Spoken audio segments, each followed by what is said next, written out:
हा माधव मामाजीचाच वाडा असला पाहिजे। माधव मामाजी, ओ माधव मामाजी, ओ मामाजी आहे का घरी? नमस्कार मामाजी, नमस्कार। भाषा, तुमचं अचानक आगमन? होय मामाजी, मी तुमच्यापर्यंतच आलो मामाजी। आणि कशासाठी बरं?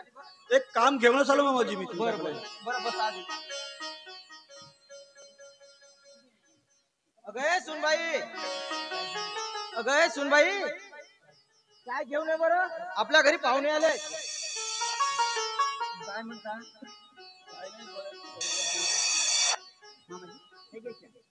आधी इकडे दे ग।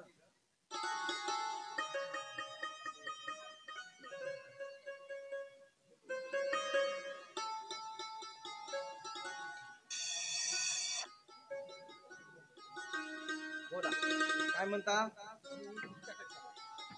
मामाजी, मी तुमच्यापर्यंतच आलो आहे, कारण माझी बहीण लग्नाची झालेली आहे, म्हणून मी तुमच्यापर्यंत धाव घेतली आहे जी। अच्छा, तुमची गोष्ट खरी आहे। माझाही मुलगा लग्नाचा आहे, पण थोडासा गावरान अडाणी आहे। तुम्ही देऊ शकाल माझ्या मुलाला? होय मामाजी, माझी ताईला काही हरकत नाहीये। खरंच? होय मामाजी। बरं, होय मामाजी, होय। खरंच वचन देताय मला? हो, वचन देते मामाजी। खरंच आज मी खरंच आनंदमय झालो। पण माझा मुलगा अडाणी आहे हे विसरू नका बरं, नाही तर तुम्ही म्हणाल माझी मुलगी सुशिक्षित आहे, शिकलेली आहे, पण या घरात संसार करेल।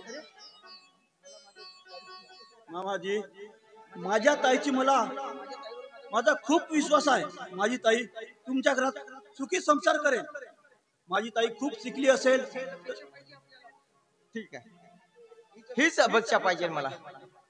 माझा नारायण अडाणी गवार आणि त्याला धरून चालली ना, त्याला जर सांभाळून नेईल ना, माझा सुखाचा संसार थाटेल बरं। तुमची बहीण माझ्या मुलाला देता ना? होय मामाजी। ठीक आहे, मला हुंडा वगैरे काही नको, फक्त माझ्या मुलाला शिकवण दिली ना तरी चालेल। तुमची सून म्हणून जर चांगली जर मिळाली ना तर खूप आनंद होईल। एवढीच अपेक्षा आहे माझी। ठीक आहे मामाजी, तुम्ही याची काळजी मुळीच करू नका। माझी बहीण खूप लागा तयारीला मग तुम्ही। ठीक आहे बघ, हो मी काय म्हणतो, थोडस 4 घास खाऊन तर जा।